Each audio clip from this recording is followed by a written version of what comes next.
Craig and Bruce. Okay. Any discussion that anyone wants to pull anything out? Okay. All those in favor, please signify by saying aye. Aye. Any opposed? Motion carries 4-0. There are personnel items that do not require a vote.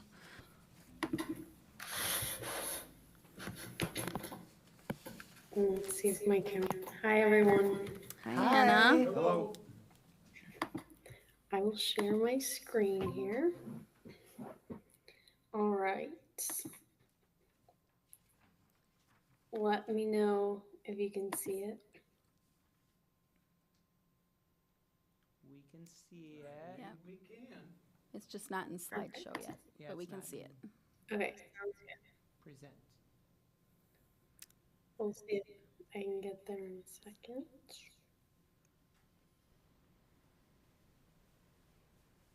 Did everyone have a good Monday? Oh my gosh, it was so good. It was. Thanks for asking. I'm glad. It's true. How about your Monday? Jinx.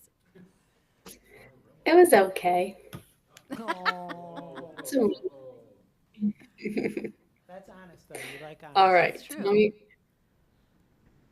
Tell me when it's full screen for you guys. Full screen. You got it. Okay, perfect. Well, I'm happy to be here.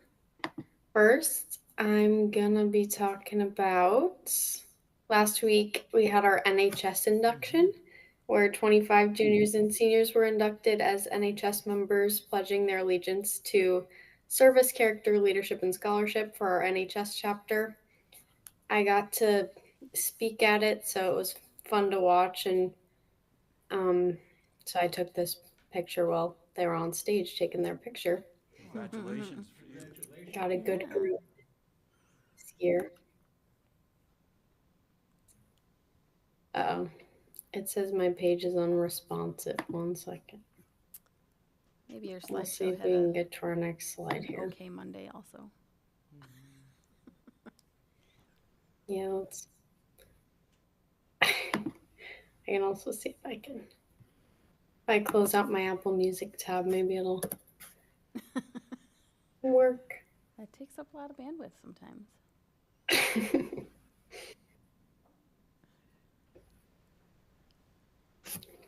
All right. Well, I'm frozen over. Oh, I can see like half my There it screen. is. We've got legislative semester up there. Oh, and Oh. now we're on to clubs. I can't see anything here. Oh no. Okay. Can you see it here but not Yes. full screen? Maybe it'll be faster. Yep, that's Okay. fine. Sure. Perfect.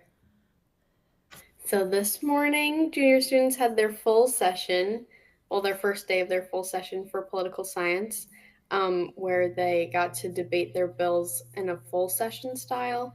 So for each, instead of like in small committees, for each bill sponsoring representative spoke about, they had each had a speech, an opening and closing speech, and then representatives gave speeches in support and opposition of the bill, and then all representatives were invited to speak during impromptu time. So that was cool. We also had Senator Melissa Radcliffe speak at the beginning. So that was exciting to have a guest speaker for the representatives. Gonna move on to clubs.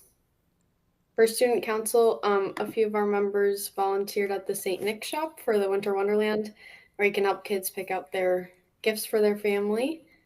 So that was fun for a lot of people. DECA hosted the McFarland Craft Fair. Oh, my slide will move over here. For the Winter Wonderland, and they housed over 100 student and community vendors throughout our high school. I had a couple friends that were in that, so that was cool to see them with their artwork and stuff. Yeah, lots of talented students.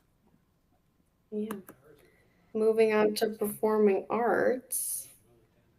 I did not get a picture from any of the music departments, so I just if it'll go to my slide. Sorry, got some technical difficulties today. So I have a selfie of me and some of my fellow choir members from our concert. We had winter concerts for all three of our music departments, and the choir one was really fun, and hopefully everyone else enjoyed theirs. For Blue Notes, McFarland Blue Notes sang at multiple locations at the craft fair and at the gazebo for the Winter Wonderland. And they also have their snow tour this Friday, so I think they're going to be visiting a couple different schools in the community to sing, so that's exciting. Second Lake Jazz Ensemble also performed at Grace Coffee, and I think they also performed at the Wine House the next night for Winter Wonderland. And there were a lot of people there, so it was good for them to get that exposure. Moving on to athletics, girls and boys basketball have kicked off their seasons. The girls play at home on the 16th this week, which is tomorrow, and the boys play at home on the 18th, so this Thursday this week.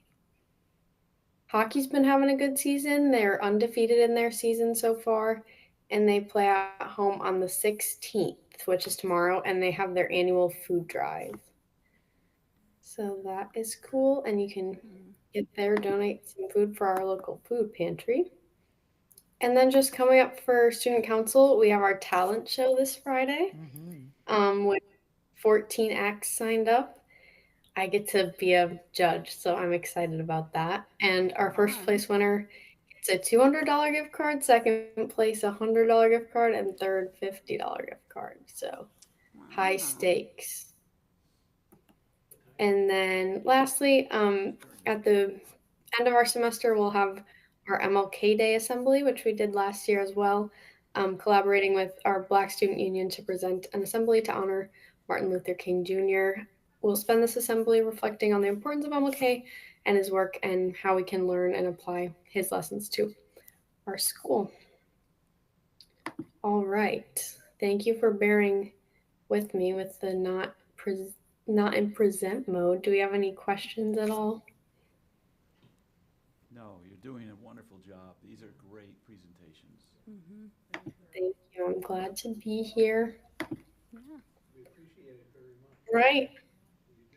Have a good meeting, everyone. Thank you Thanks, for having Anna. me. You too. Thanks so Good much. night. Have a good week. Mr. Howard, you realize what you were doing? Not speaking into the mic. I went like this. Okay. Good job. Good job. Blew somebody's ear off. I'll find a happy medium. Oh, I appreciate your efforts. Okay. All right, so now we're going to move into our informational items. And I think I'm first on deck with the resolutions for the WASB Delegate Assembly. So I wanted to give a little background about this, or did you look like you want to speak? No, I'm Okay, listening. great. This is my listening You are face. very actively listening then. Okay, so this is really exciting. We haven't talked too much about it in the past, so I wanted to give a little background for new folks and for people listening. But WASB, which is the Wisconsin Association of School Boards, they do a lot of work for school boards and organizing us. But part of their role is also like advocating and for legislation at the state level for us. And so these resolutions are essentially what is proposed for them to accept as what they are officially going to support. So, and the way that the process works is that they have a policy and resolutions committee, and member boards can submit proposed resolutions in September.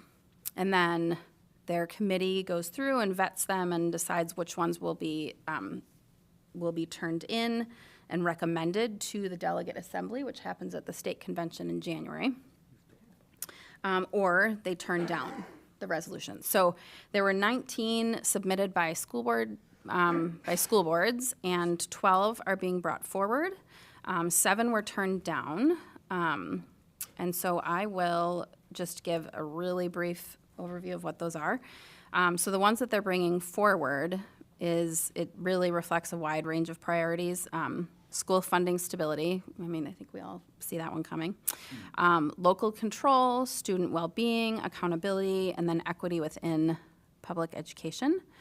And then the ones that they turned down or declined were basically because the committee said their intent is already covered in an existing WASB policy, or because they raised local control or organizational like autonomy concerns. So we don't have to go through them here, but since I'm the delegate, assembly delegate in January, please review them. They were part of your packet. I got them in the mail today. So I did too. exciting. You did too. And just review them, and if you have any questions about them, let me know, or any, that you don't agree with or really fully agree with. It'll be interesting. It'll be my first. yeah. You have said that they are Craig, very you- You interesting. will enjoy that. You've talked Yes. about this a lot. 12 is a lot. Yeah. Is it? That's a lot to put through. Well, and the ones that the committee rejected can also be brought forward at the assembly. So it's good to know the kind of the background on those too, just in case they're brought up and I have to vote on them. Yeah, I So, went through them today, looking at them. yeah, it's interesting, right? Yeah. It seemed like a lot really addressed like public-private, like that's. Yes. Yes. An overarching theme of Mm-hmm. funding and transparency, and I appreciated that. Yeah, I agree. So, yeah, so that's interesting. Is Any other- this something that we, like, as a board, like, if we think forward through, like, next September, we can propose? Okay, I'm just curious. Okay. Yep, absolutely. Have we done that, Craig? Not in the years that I've been the Okay. delegate. Okay, or, I was a delegate a long time. yeah. Mm-hmm. Okay. Anything else on that? No, thank you. Okay. Yeah, thanks for bringing. Yeah, absolutely. All right, so then next we have our district safety plan.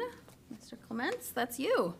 We're very fortunate to have our safety coordinator, Mike Clements, who's going to do his annual presentation for you with some updates on our safety plan. So we're very grateful for Mike, and his leadership continually exceeds all expectations. So safety is certainly important to the district, and he brings us together, coordinates our work, and is always a step ahead. So appreciate you, Mike, and looking forward to what you have to share. Okay. Do you want to just go right to the next one, Angela, please? So there is, information that we have to submit to the state every year. I'm sure you're all aware of that, the 2017 Act 143.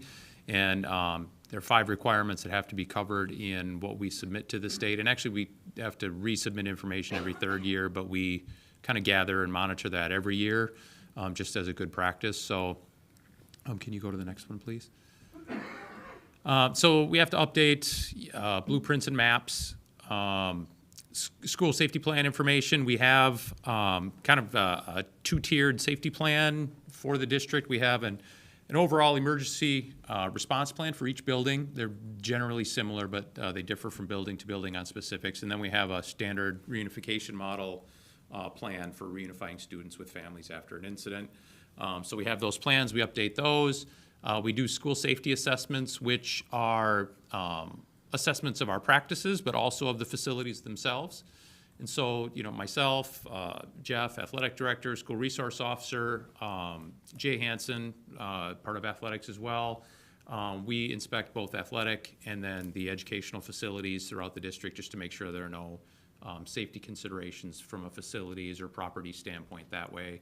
Do we come out really clean in those? Yeah, I mean, if we see something that we feel could be an improvement, I know Jeff and I discussed one minor fence issue at Indian Mound, for example.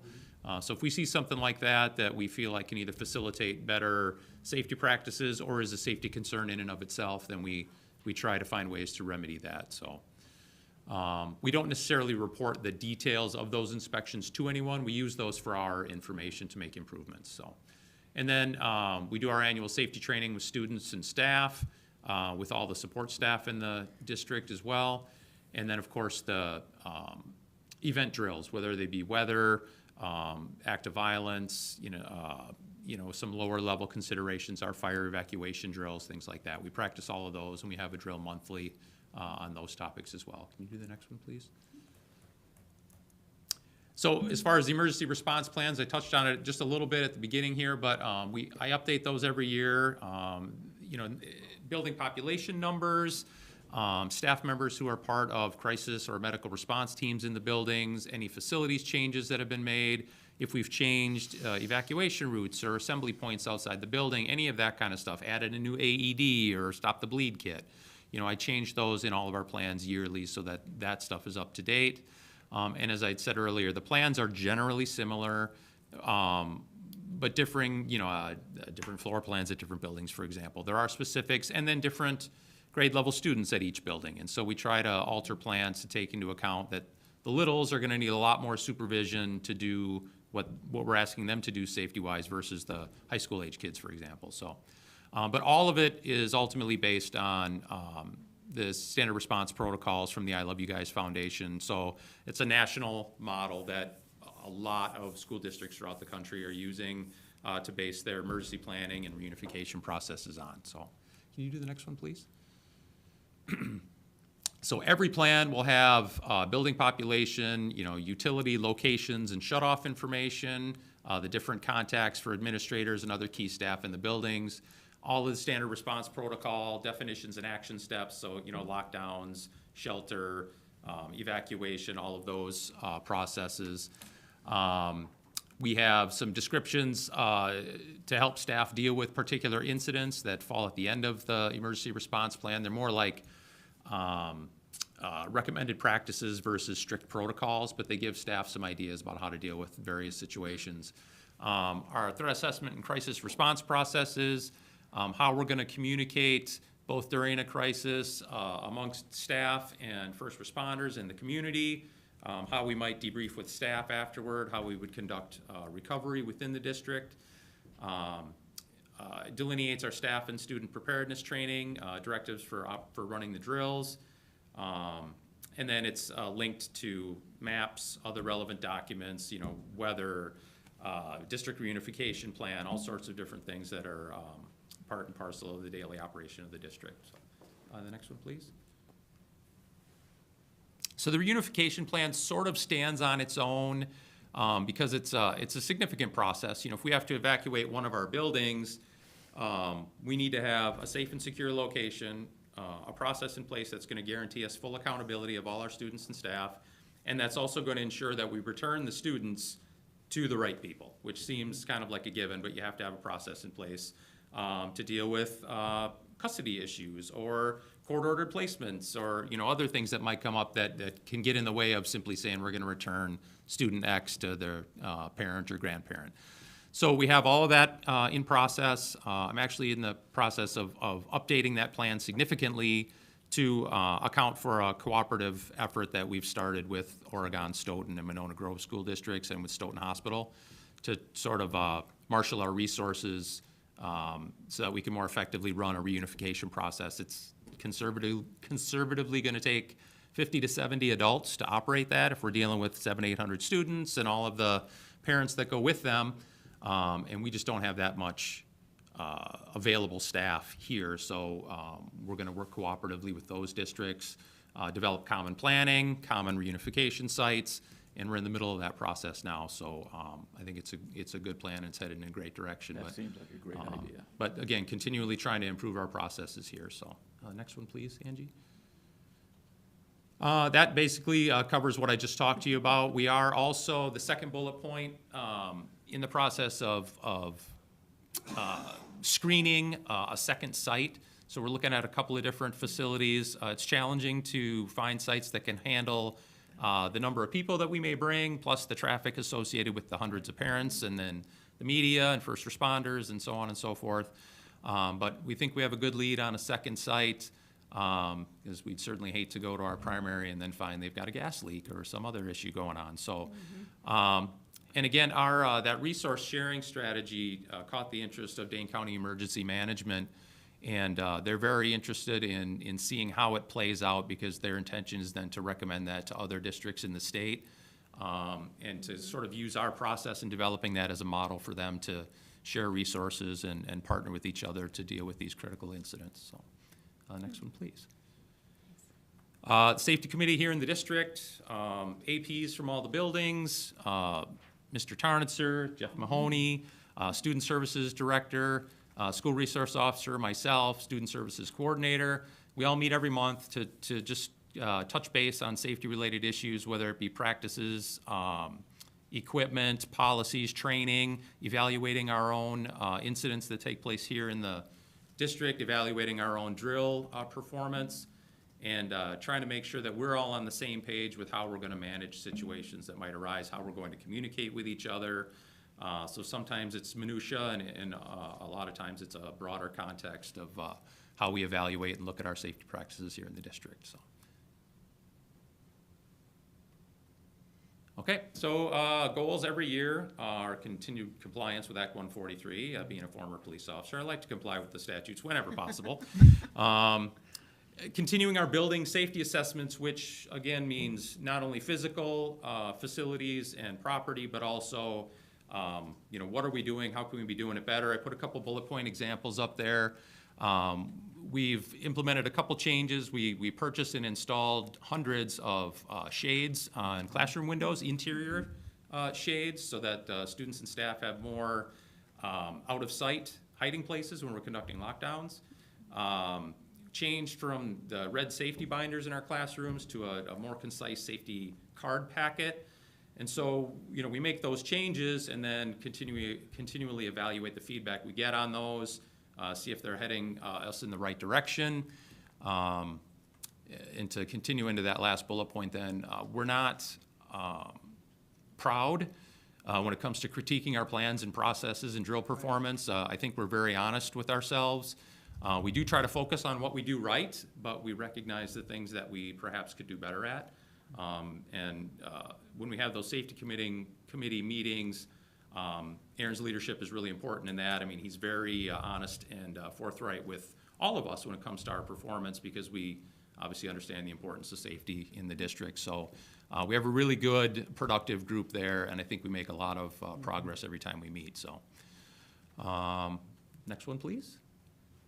That's it. I don't want to take too much of your time, but any questions off the tops of your heads? Were you able to glean anything from the Abundant Life situation, or learn anything from the mistakes that they made, or? Yeah, there's an after-action review that's very comprehensive that I've looked at. But in addition to that, McFarland had officers there, Monona, Dane County Sheriff. So a lot of the people that I still have professional and personal relationships with responded to that. So talking to them about what they observed and what they did during the event and in the immediate aftermath, and then reading those after-action reviews, you're always concerned that what you're planning to do is good enough, and also recognizing that plans tend to fall apart as soon as something takes place. But I think we have good bones in our planning. We've got a lot of good practice repetitions in our standard response protocol actions. I feel like we're as prepared as we can be, but every incident that takes place, whether it's Abundant Life or Mount Horeb, or even just a meeting I had today with the other three school districts, always learning something, always trying to tweak our processes. So, they did the best that they could with what they had. They had not had as much time to implement planning. And so I think that we've been able to benefit from their terrible experience a little bit by learning some things from the difficulties that they went through. But we also had a lot of good practices in place long before I got here. So we're just building on the work that's been done by other people. So, and I think we're headed in the right direction. Awesome.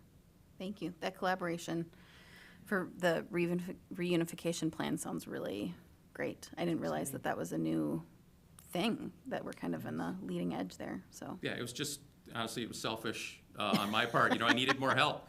And Yeah. so we thought we'd go to other districts, and a lot of them were feeling like they were in the same spot. So it really, it's gonna be advantageous for all of us, so. Wow.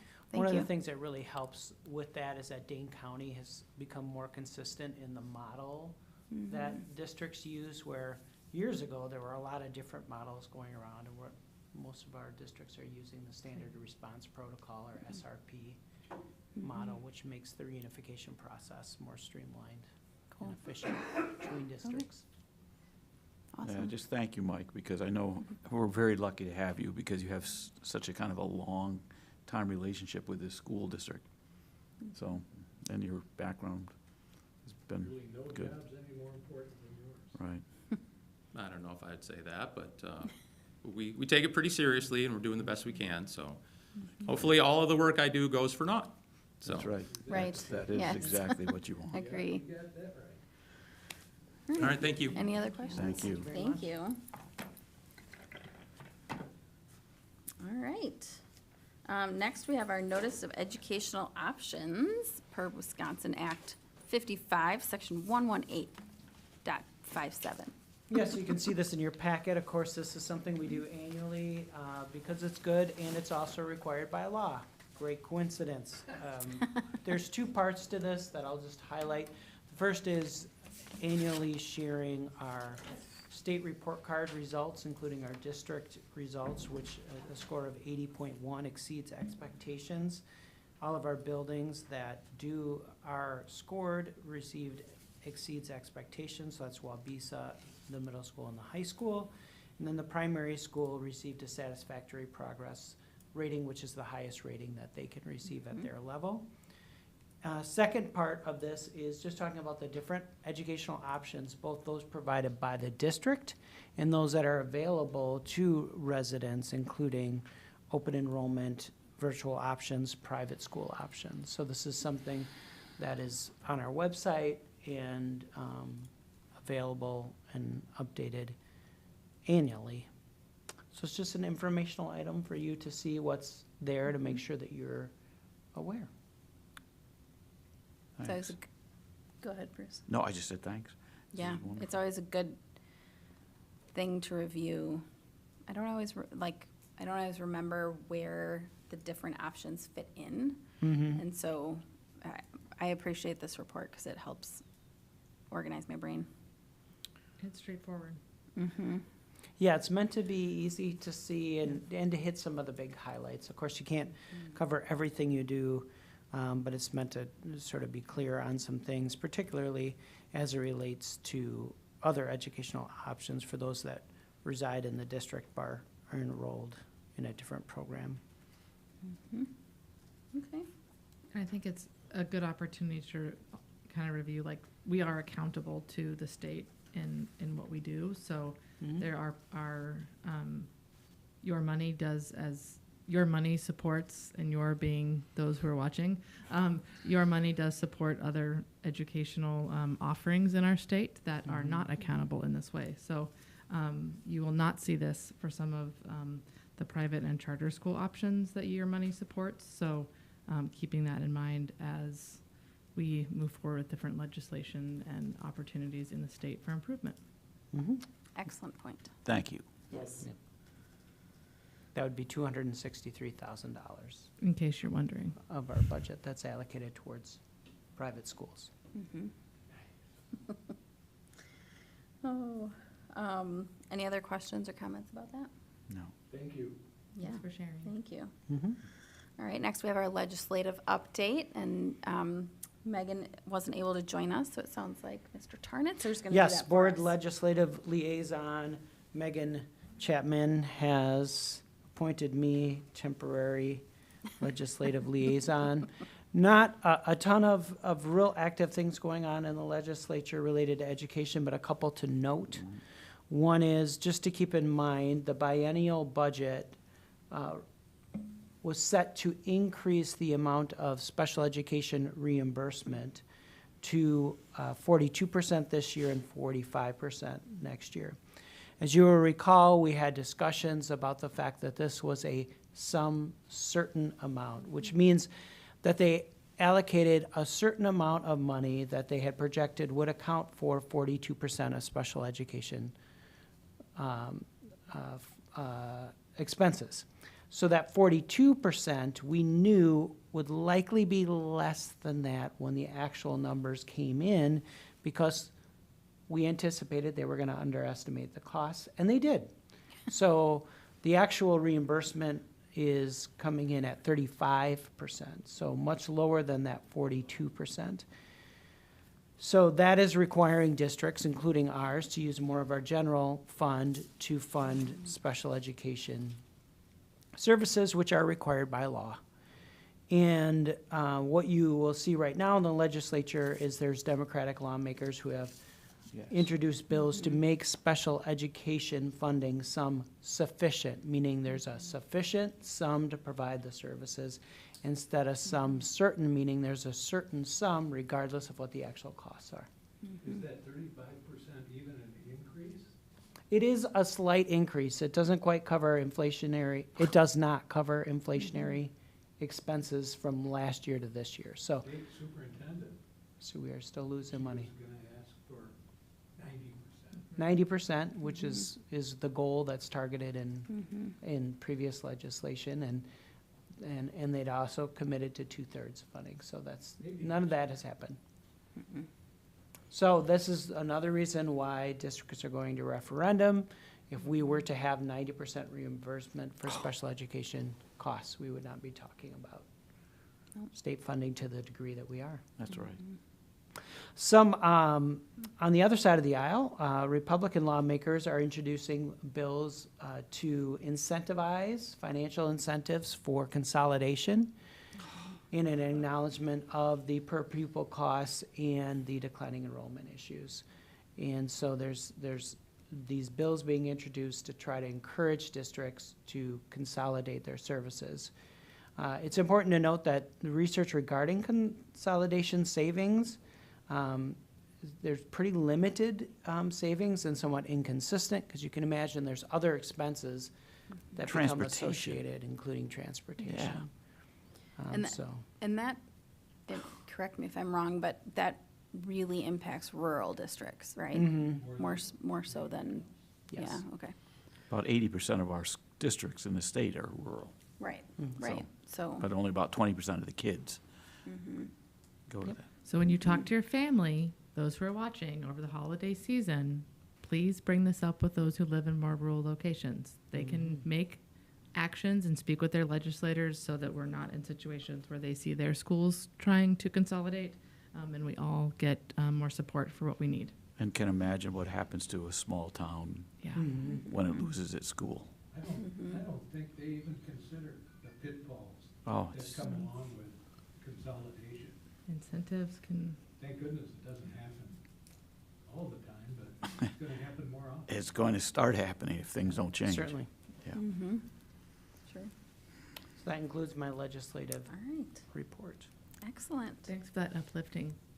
Who, Thank you. who would be blamed for that underestimate, underestimating that, being that far off on some certain?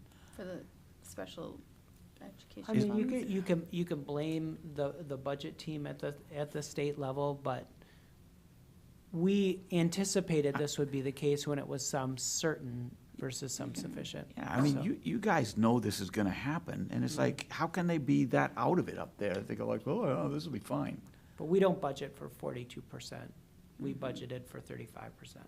Yeah, Did you really? I just don't So know you- how they- you- Well, I didn't, but our business department, Good, including the but director of thank you, business, but it's just, Brilliant. Jeff Mahoney did. no, it's wonderful. It's but- always smart to be conservative in your estimates. Well, you have to be.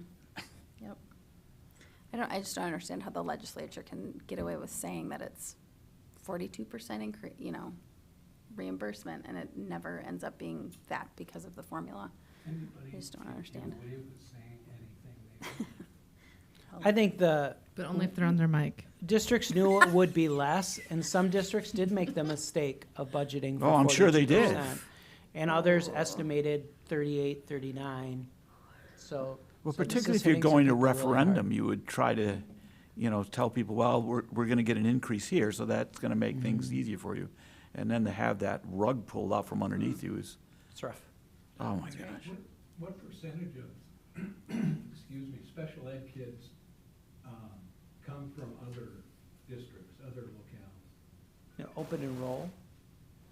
Yeah. Hmm. Well, Well- I mean, however, people send their kids to this district because of our special ed. Yeah, well, keep in mind that open enrollment for special education services has a different limit in terms of space availability. You'll be voting on that in Yeah. January. So you are able to, districts do set lower thresholds for open enrollment. So there are some students, I don't know what the number is, but the majority of students that are attending our school district and receiving special education services Are from are resident The students. residents, yeah. Mhm. Makes sense.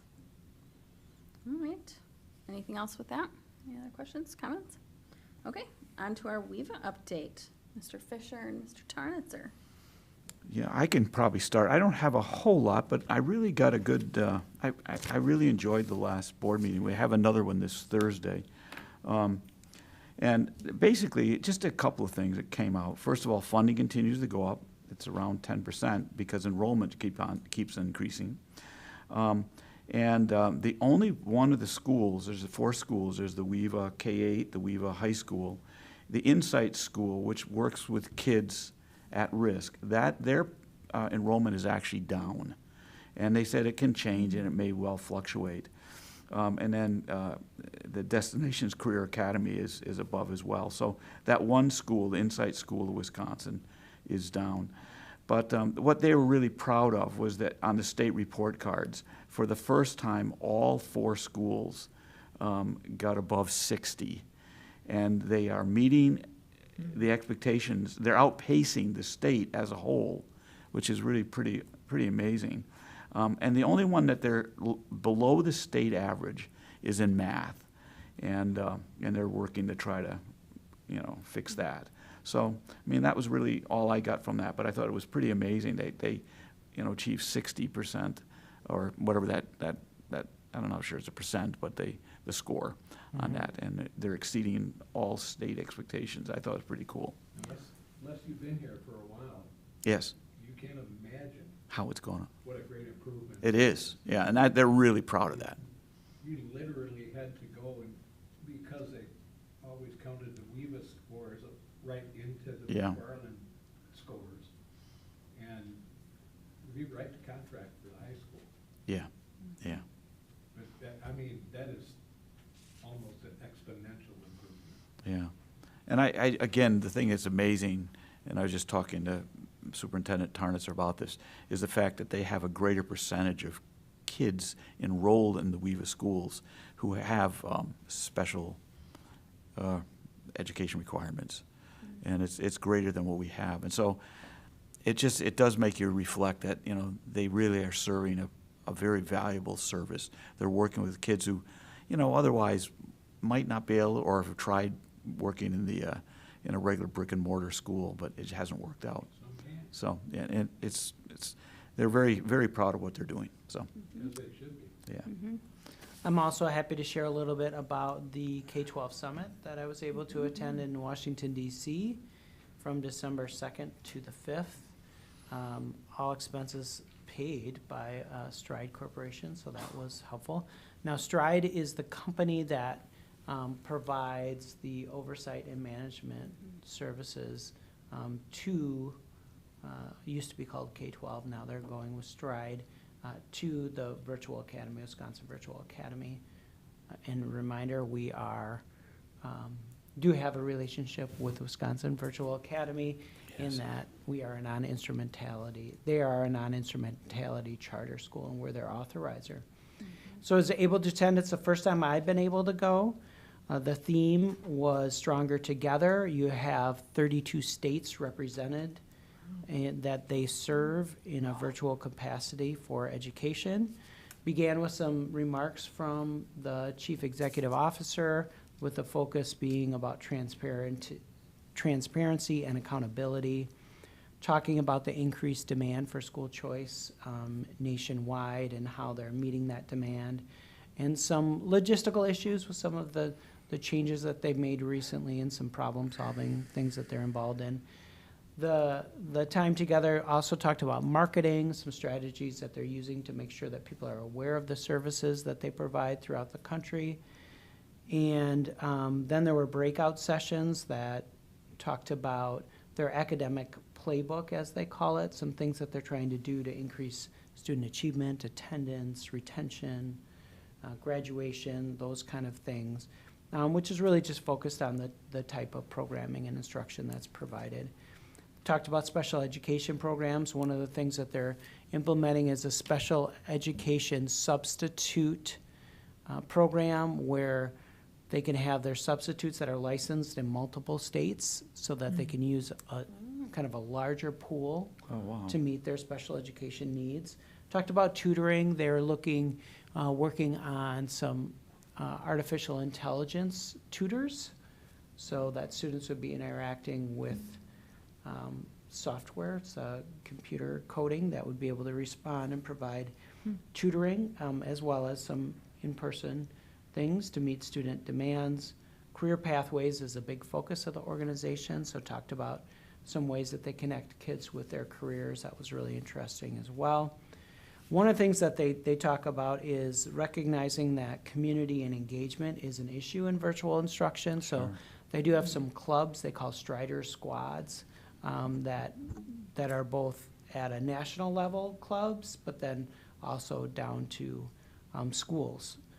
They have a virtual campus where kids can interact with each other virtually as well, get to know each other. And I thought that was really interesting because there's like classroom zones where kids do that. Looks like we may have lost our connection there. Okay, I don't know what's happening, but I'm gonna keep talking. Yeah? Okay. So talked about some of their products, and then the representatives from the Virtual Academy, including some board members, we met and kind of reflected on things. One of the things we talked about is that there's been a push, I think, within the Virtual Academy to increase attendance, and now there's a look at possibly what can virtual schools, there's a more of a focus on what virtual schools can provide to brick and mortar schools as an additional, like kind of an a la carte thing, whether it's the tutoring services or certain classes where you can't find a teacher and you could use them for the coursework. So that's something that continues to develop and grow. That's awesome. That was Yeah. something, when I was teaching, I thought it would be great if we could do that. I thought it was wonderful. So, some interesting ideas and discussions, but it was a good time. It was great to spend time.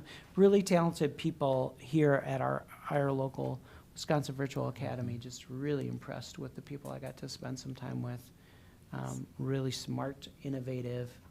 They have that entrepreneurial spirit that I don't really. So I appreciate their creativity. I'm not known as a creative person. I appreciate their I think they do Creativity. advertise during the boys and girls high school championship tournaments. They might, That's the only place I've seen it, but I'm pretty sure they do. yeah. Yeah, and what they really, their marketing, what they get the most is through social media. That's the most effective strategy that they use. So they showed ads and they talked about why this ad worked over another ad, and I just sat there jealous that they have a great video and marketing team who I got to meet and talk to. So, Did, well, that would be an interesting service that they could potentially offer.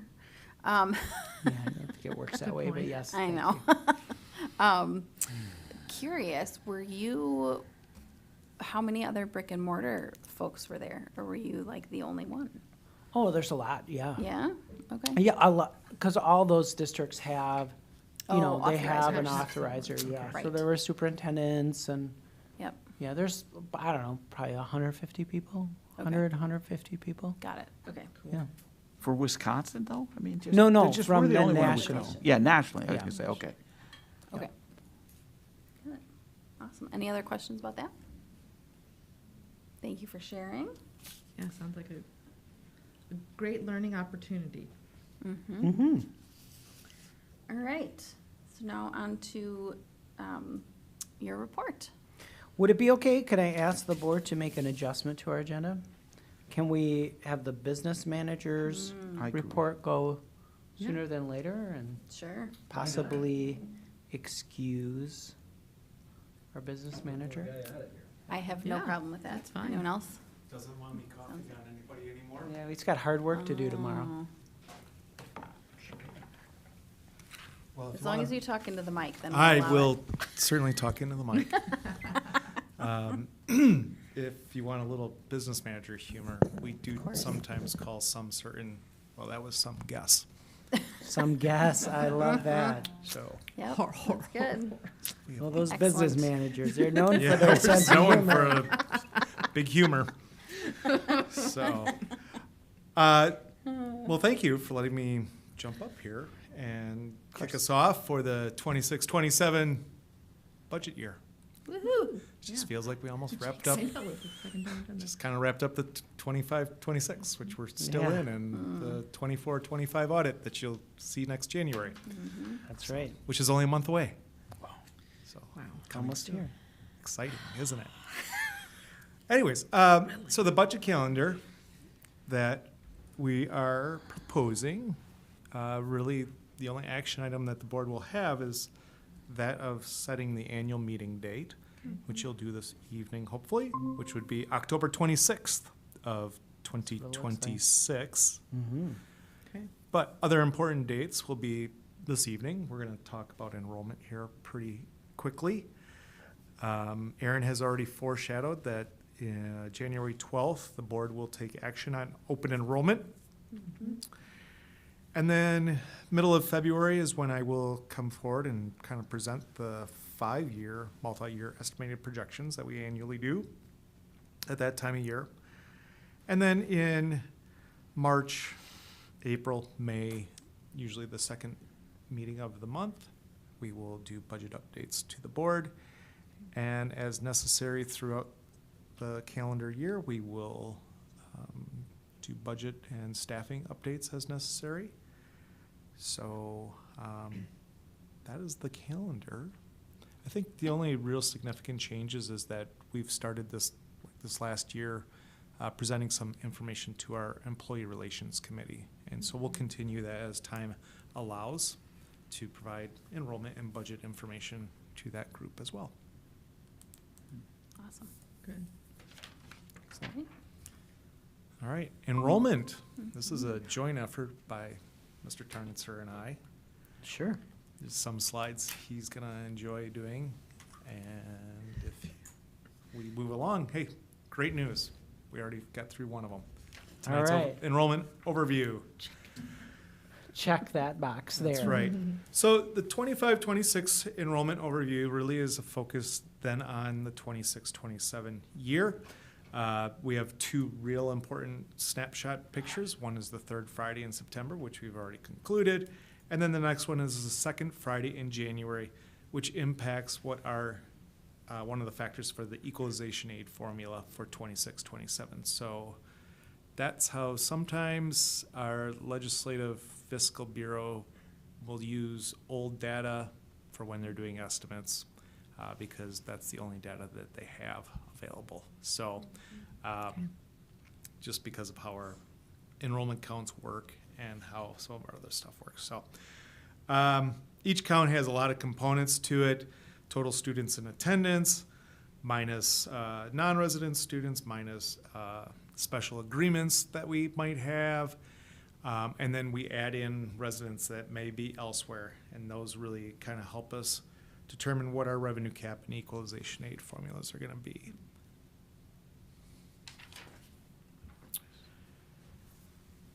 Enrollment overview, continued declining enrollment. We'll talk about that a little bit as we move along here. Most notably, surrounding school districts continue to also see that. Although Dane County is the only projected county to grow over the next 10 years statewide.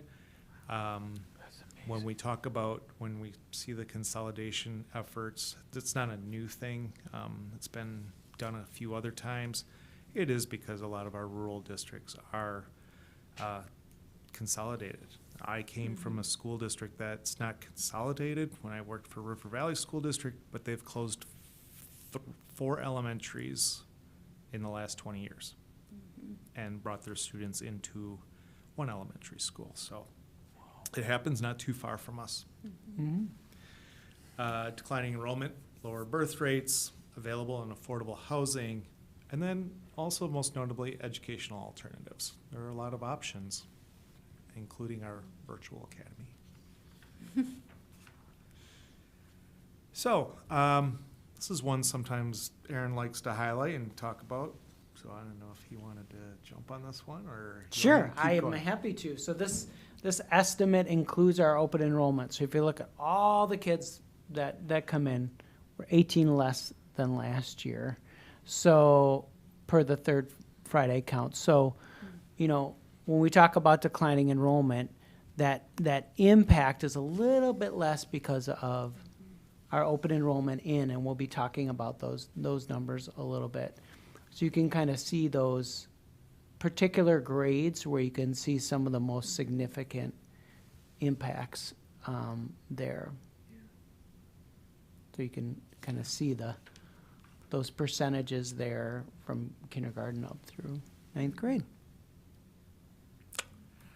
So as a whole, when we start to look at our resident and our open enrollment students that are here and, Mhm. oh yeah, please. Sorry. Again, probably a little difficult. We'll get to the chart in a second. They'll show it a little bit easier for our Graphically. viewers. But if we kind of look back to 2013, 2014, we are at 2325. We're almost matching that this year at 2332. Yeah. But we're also down from 1819, just 7 years ago, by 200 students between resident and non-resident students that are attending our school. So graphically, this really tells the story. We had our peak, we're starting to go down. And if we were to just look at resident only, this year would have been something different if we didn't have many new open enrollment students. We would have been 75. We are 75 resident students down from last year. And you can Yeah, see that's a that lot. graphically as well. But we're certainly not where we were in 13, 14, but we are getting closer to that. Open enrollment basics, Aaron. So the way that open enrollment works is there are deadlines. There's an alternative open enrollment timeline as well, but you can see where that windows is from February 1st to April 30th. And once you're approved, your approval is valid through your graduation. So specialized services, that if that changes, that could change your open enrollment status, because reminder, those availability is set separately. Okay. Or, you know, until the child moves into our district, then they become a resident, which is great. We love that, because the reimbursement is higher and they're right here and able to participate in activities a little bit. I assume that would apply to siblings too. Yes, so the board votes on whether or not the siblings can attend if there's not availability within their grade. Okay. And you did vote and approve that last year, and Yeah. you'll have that decision again Yeah. possibly in January.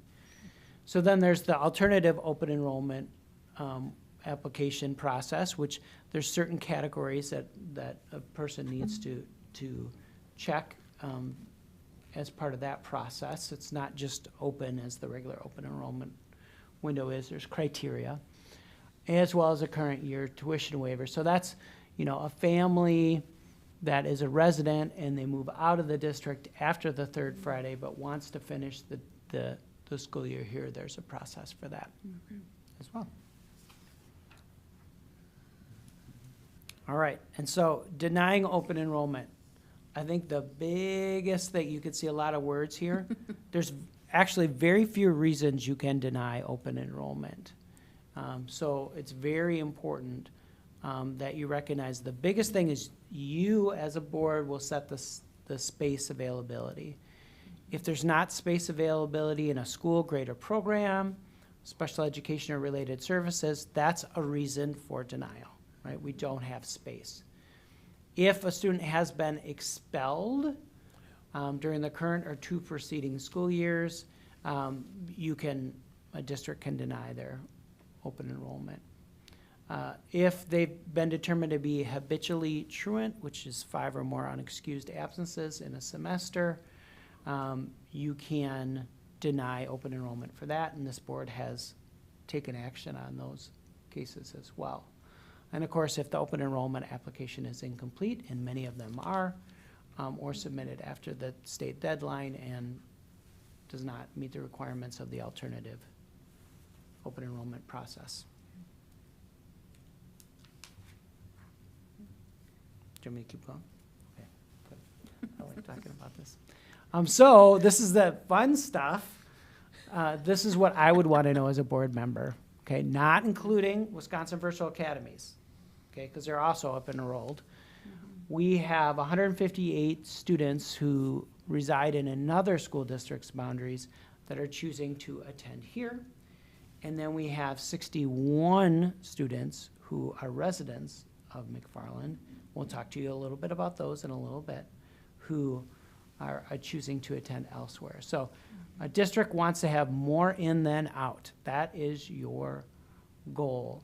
I talked a little bit about those transfer costs, you know, and being different in what a district keeps and doesn't keep. One of the things you remember from the biennial budget is that those transfer costs were increased. So the receiving district receives more of that chunk of per pupil reimbursement revenue than in the past. So what you're talking about for us is a net gain of about $980,000 as a result of 158 in and 61 out. Thanks, Aaron. Yeah, thank you. Can I So- just, Yep. I was just gonna make a comment. I just have this, I attended this Wisconsin Public Education Network about rural schools, and I noticed that special needs voucher students in private schools, it has gone up, it is now $16,049 they receive for those students. And in next year, it'll be $16,477 for those students. Yeah, So- so students who attend private and voucher schools, their special education rate of reimbursement is 90%. Well, that's fair. Sarcastic, I'm afraid. Yeah, Sorry. sarcastic. Very sarcastic. Yeah, I don't know how to get It's a fact. It is, it's ridiculous. Sorry. No, and as Aaron mentioned, you know, one of the keys is open enrollment in being exceeding open enrollment out. Yep. And our school district has, as we mentioned earlier, we had some really low resident years. When you look at this chart, 2014, 2015, and 2015, 2016, we had 320 students coming from other districts to our school district. Last year at 114 was our low year, and this year we had opened up more space and we are at 171. As you can tell, planning for the future, we will also be looking to have more open enrollment in. But if we went to the next slide, it graphically just kind of shows, all right, so we had some big years. Now we're starting to see the decrease in resident enrollment, and we're benefiting from the fact that there are a lot of families that choose to send their children to McFarland. Yes. Our goal, and what's different in people coming to us, is it's making sure that we're open at the kindergarten and 4K levels. What we found is a lot of families aren't making those switches at 3rd, 4th, or 5th grade. We've seen some movement at 9th grade, but so making sure that we can figure out how many people have births coming through and us tracking that. Our daycares are doing a wonderful job of providing us information. So as we present the open enrollment spaces for January, we've gotten as much good information as we feel we can. That's awesome you're doing I that. just, and Jeff said this, but I just want to highlight this so that people understand, as you look at this chart, it's not as though that number went down because of something we're not doing. We were full. We didn't have space. Yeah. Yeah. And so the open enroll, intentionally went down because we had more resident students. And so now you can see it going up because we've opened up, well, you have, the board has provided more availability for space. So I just want to make sure someone wouldn't see this chart and go, well, geez, what were you doing that no one was open and enrolling in while we were full? And so now we're opening that. But it's important to remember too, just demographically, the birth rate is going down, not just to McFarland, but everywhere. So there aren't gonna be probably as many kids available to come into the, Certainly. yeah. Yep. Is 61 a kind of a trend or? That's what I was gonna an ask. unusual high number? For the out, Yeah. yeah, we'll get, Yeah, we have a I- couple slides on that, and, nope, no worries, I'm glad you're, so just, why do people typically attend a school district like McFarland?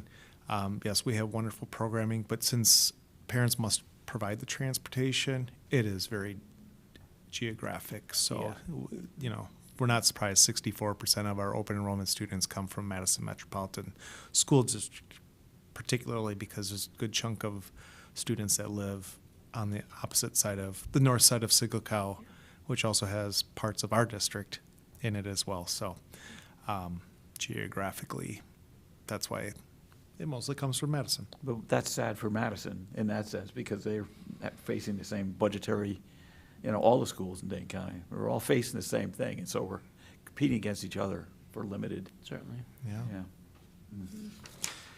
So our open enrollment out, well, Craig, you had mentioned Yeah. the 61. Yes, a few years back we were in the 15s or the 22s. But I'm going to let Aaron speak to this if we kind of migrate already to the next slide.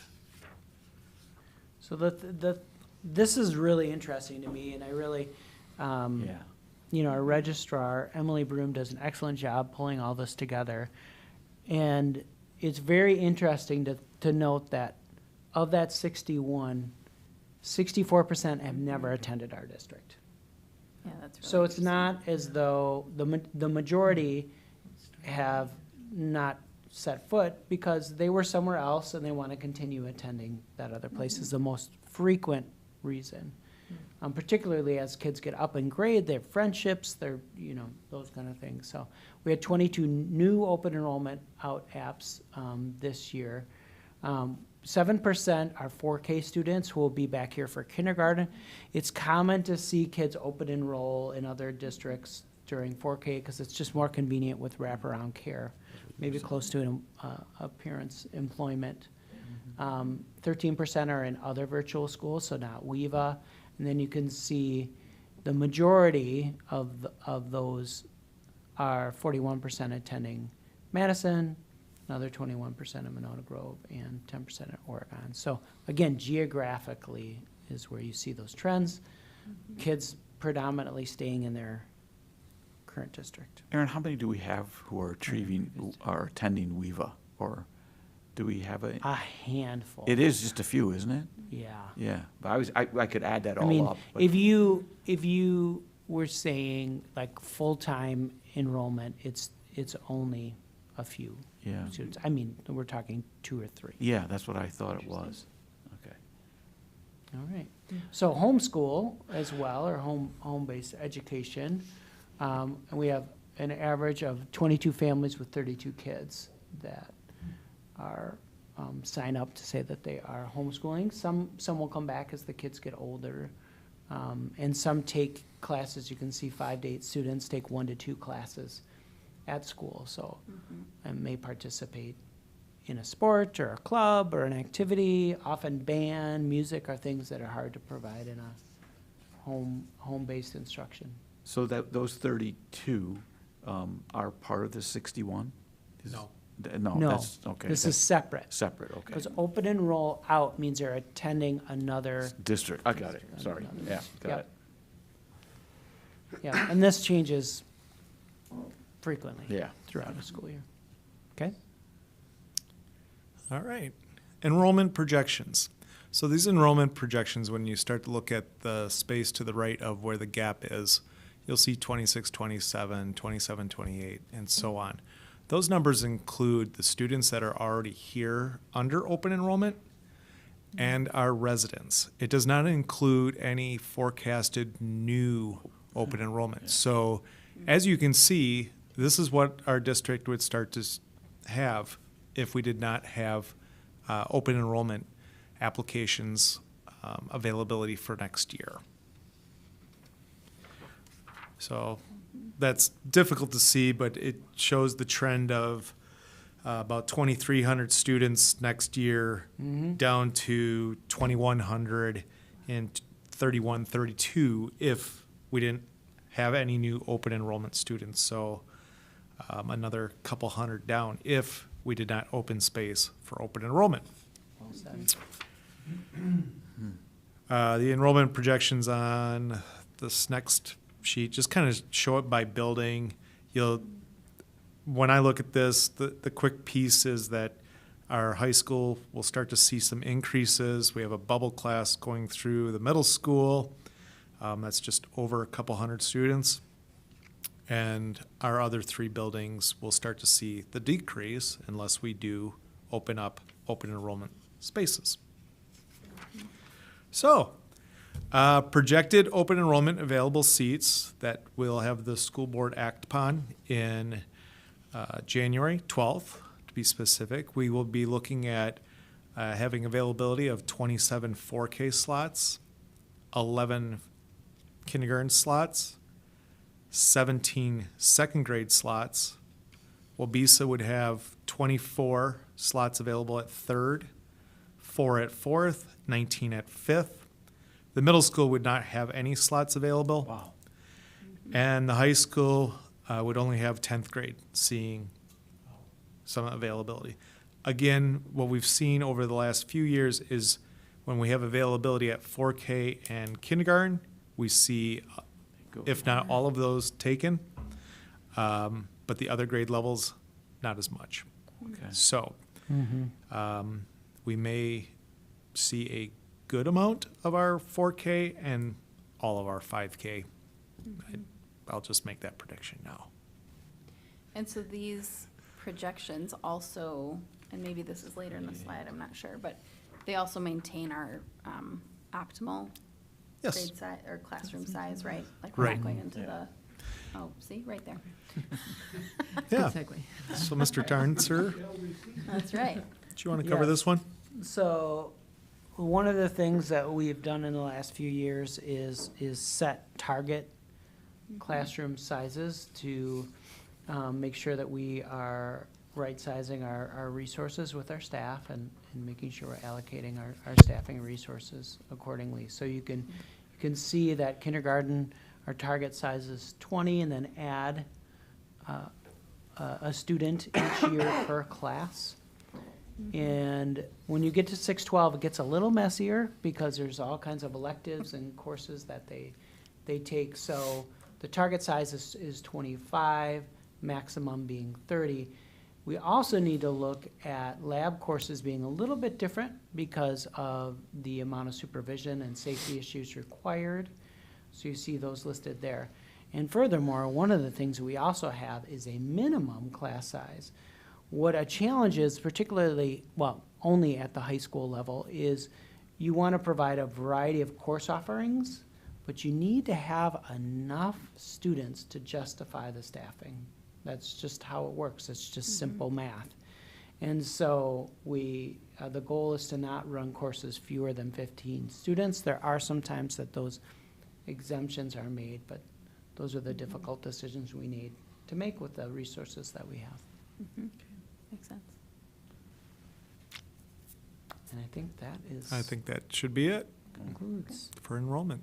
Thoughts, questions, observations? I think you explained it very well. Yeah. Very I don't have thorough. any- Yep. Thanks. Okay. Yeah. Thank you, Jeff. Appreciate it. All right. You are dismissed. You can now go home. Thank you. Goodbye. Carefully. Yes. It's the least I can do. Thank you, Jeff. All right. So now we have our district administrator's report. All right, some things going around. We got buddy classrooms, first and second grade here with Miss Miller's and Miss Presser's classrooms here at the primary school. Look at them making crafts together. Love the cross-age thing. You're gonna see a theme here in some of that. We also have first graders and seventh graders. So this is a project some of you may know about, where first graders design bears on paper, and then the seventh graders make them Oh, that's so in cool. sewing, so, I did not know about that. All Oh, yeah. this is so good. Yeah. yeah, it's very kind of We fun. have stuff. Henry's on his bookshelf. It is very cool. It is very cool. So, a fun thing, and then they do some reading.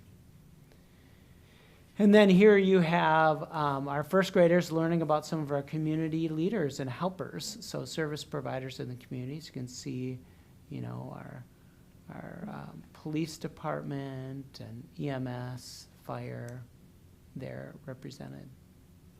It's a neat way to learn about the great things that we do in the library as well. Yes.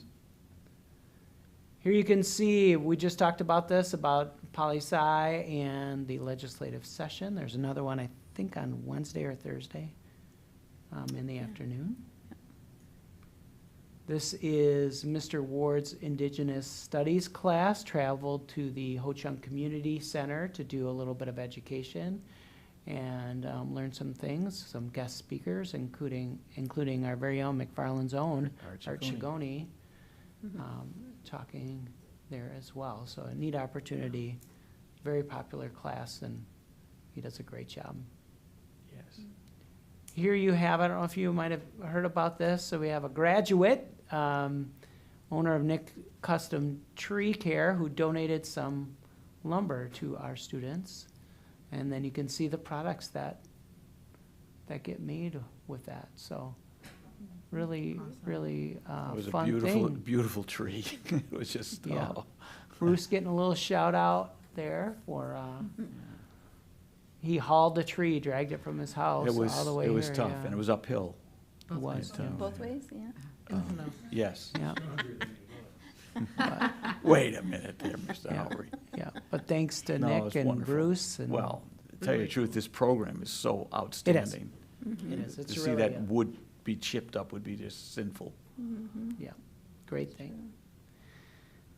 Here you have the Model UN conference. I know we talked about this and how we were hosting, and there's some pictures from that. So debated a lot of options, tackled tough issues, the fall of the Berlin Wall and mental health, just immigration, great thing. And Over we have a 600 long kids his- here. We have a long history of this. I mean, this is Yeah. going back really quite a while. So Great it's thing. been really, we've got a good history of this. Wonderful thing, and you're welcome, McFarland Community Businesses, for bringing a bunch of people here. Yeah. Mm-hmm.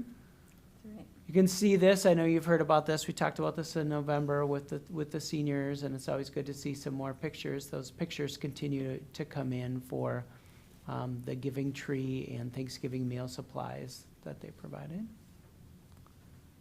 Here you can see our Oh. freshman U.S. history classes went to the McFarland Historical Society and did a little research there. They were so well received. They were so glad to have them there at the museum, and love this. When museums like this are important, they reveal the past in ways no one predicted. You can't touch and feel history using Google. One of our very own students said that. Did anybody Yeah. have Very that? insightful. Yeah. I Yeah. highly recommend. And the kids have fun. They walk over, you see them going over there, and we got such an amazing historical Yeah. museum. It's really Great great. resource. And here you have the marketing students, had a guest speaker, Tyler Becker from UW-Whitewater, talking about college planning and career planning and marketing and accounting.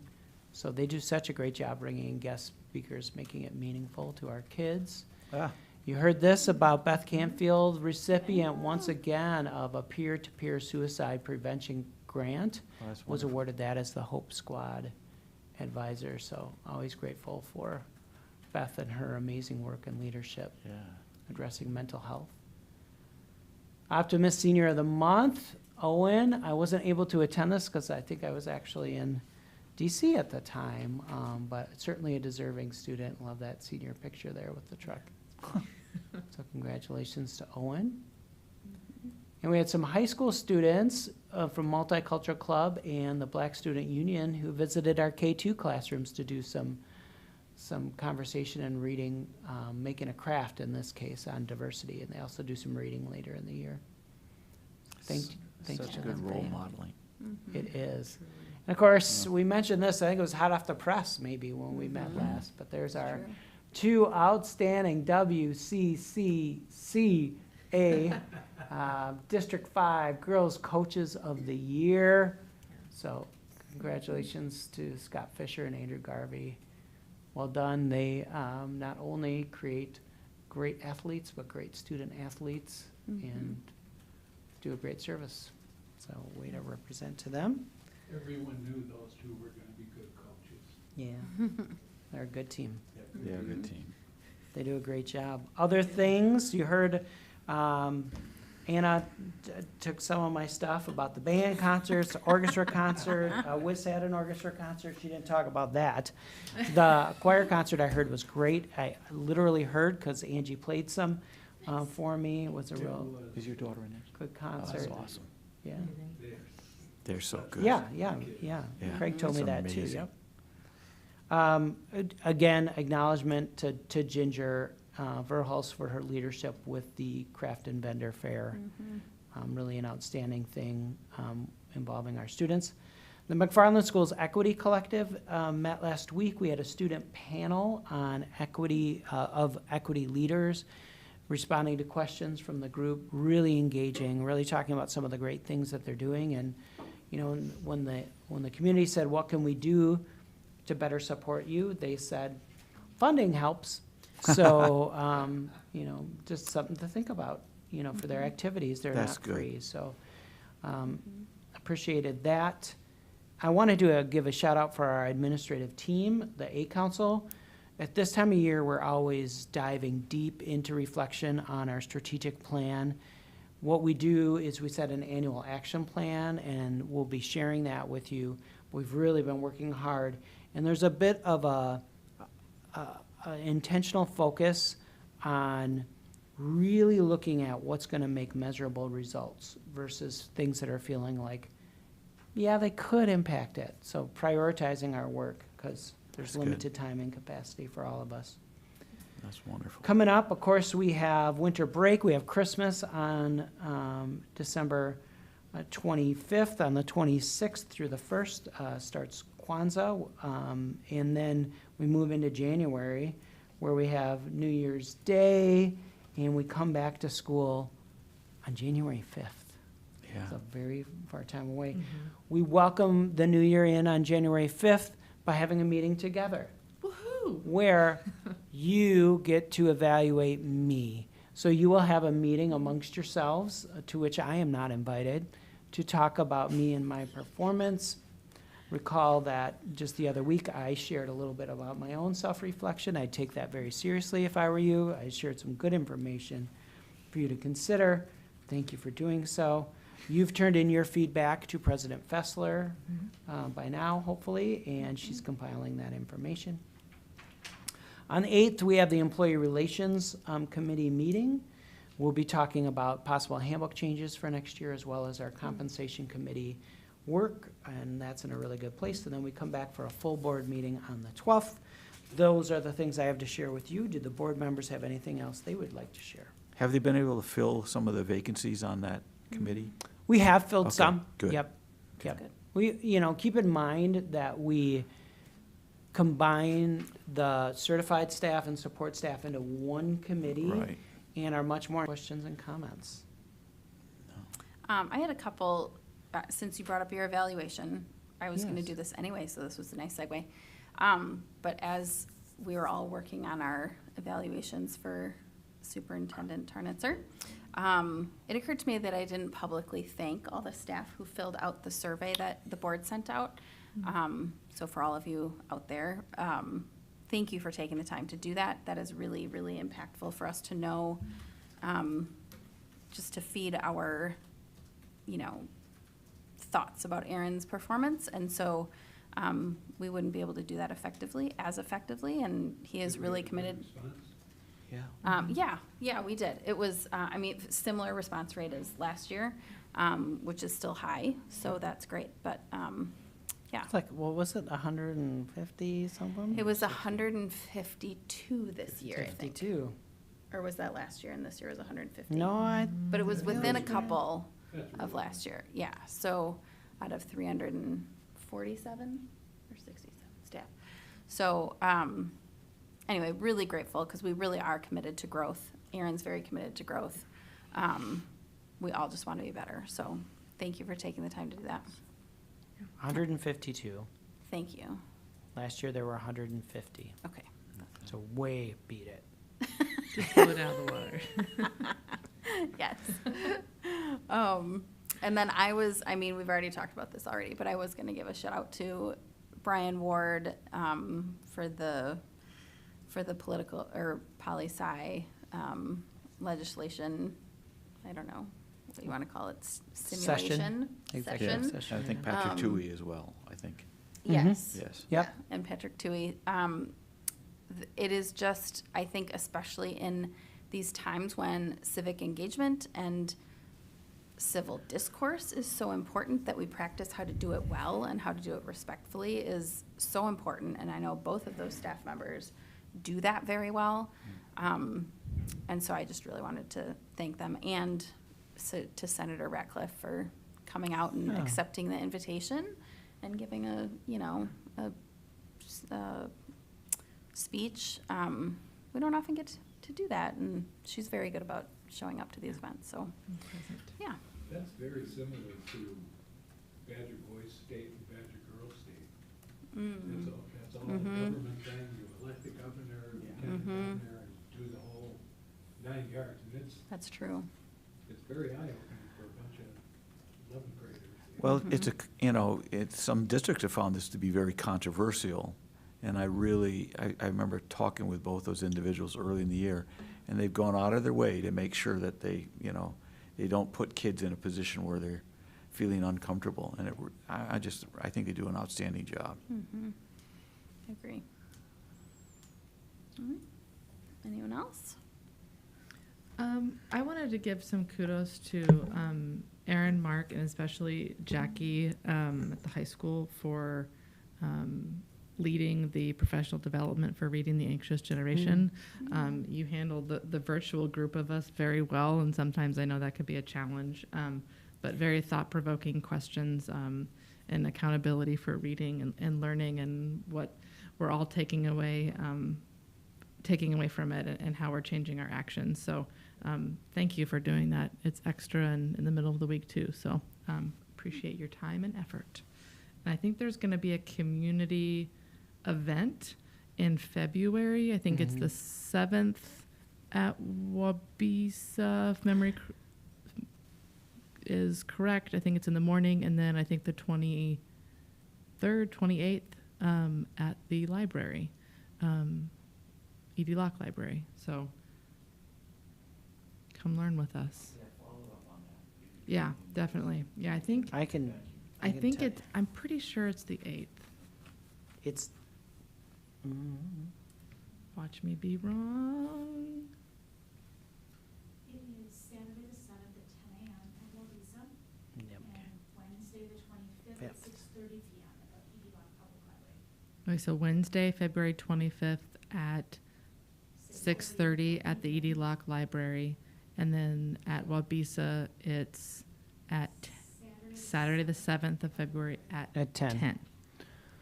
And that will be publicized in the coming days, and there's books available at the ED Locke Public Library if someone wants to read the book. It's not a quick read, No. so don't anticipate that. There's a lot of research in it. But you can take chapter by chapter, Mhm. take a break. If you need to borrow my copy, I did write a lot in it, but you're more than welcome to borrow. And it's unsettling. Yes, I think that's a really good word. Unsettling. Unsettling. It is very thought-provoking and even disturbing, I think, is a word I would probably use. So, yeah, highly recommend reading it, coming to one of the sessions, being involved. Yeah. Yeah. The premise, just to set the stage, so to intrigue you, is that the theme of the book is that we have overprotected our kids in the real world and underprotected them in the virtual world, and that the device they have often in their pocket is impacting them in many, many negative ways, primarily their mental health, but also their attention, ability to focus, their social relationships, their sleep. Yeah. Yeah. Thank you for the Cliff Notes overview. Sure. That's all I have. Thank you. Anyone else? All right. That takes us into our action items. The first is action on the approval of the annual meeting date. Administration recommends that we set the annual meeting date for October 26th of 2026. I would look for a motion. I move to set the annual meeting date for October 26th, 2026, as recommended by the administration. All right. Any discussion? All right, hearing none. All those in favor, please signify by saying aye. Aye. Any opposed? Motion carries 4-0. All right, next we have action on the McFarland High School early graduation requests. The administration recommends approval of the attached early graduation requests, of which there are 3. I would look for a motion on that. I can make that move to approve the attached McFarland High School early graduation request as recommended by administration. I'll second. Okay. Just trading roles there on the last one. Yeah. Any discussion? Yeah, I felt bad for the one, I felt bad one student felt was, there were some classes they felt, challenged, and others they didn't feel as challenged. But I was very impressed by the letters, first of all, what we've done this, and I just, again, applaud how we've changed it. It really sounded really very mature. I mean, it sounded like they're ready for the real world. I think that was wonderful. Yeah, I agree. Agreed. Yeah, it was hard to read that essentially it felt like maybe high school wasn't a perfect match for the one student, and so that's hard, but, recognizing it and setting it up so that they can leave earlier is And perhaps also a that's what win. No, go ahead. I'm sorry. I do think that's what high school in some ways is meant to do. It's to give you a kind of a shotgun approach at a lot of things, and some just probably aren't really very interesting to you. And you go to college, you're gonna start going down the rabbit hole. Yeah. One thing is you may at some point realize, oh, that is something I am actually very interested in. So I think it's kind of good. I'm sorry for interrupting you. Oh, you're fine. Thank you, though. All right, any other discussion? No, best of luck. All right. We're still here for you. All right. All those in favor, please signify by saying aye. Aye. Aye. Any opposed? All right, motion carries 4-0. Last but not least, action on the recommended WEVA DCA Insight School of Wisconsin student transfers to residence districts due to lack of engagement. I move to approve the WIVA Destinations Career Academy and Insight School of Wisconsin recommended student transfers back to their resident districts due to lack of engagement. I will second that. Let's keep on flipping. All right, any discussion? There's a lot. This is a bigger group. Mostly high school. Yeah, I noticed the same. Just- It just sad that no one followed up, with it at the end, whatever that. Well, yeah, lack of engagement, right? I know. Yep. All right. All right, any other discussion on that? Okay. All those in favor, please signify by saying aye. Aye. Any opposed? Motion carries 4-0. Last action item. I move to adjourn. That was really mean. It was my turn. I just want you to realize that. I cut in line. No budging. Decorum. To sarcasm? We need to note sarcasm? Okay, do I have a second? I'll second, Oh, grudgingly. Oh, Begrudgingly boy. second. I mean, we can stay longer if you'd like, Mr. Fisher. That's quite all right. All right. All those in favor, please signify by saying aye. Aye. Any opposed? Motion carries 4-0. We are adjourned at 8:30 on the dot. Look at us. Thank you.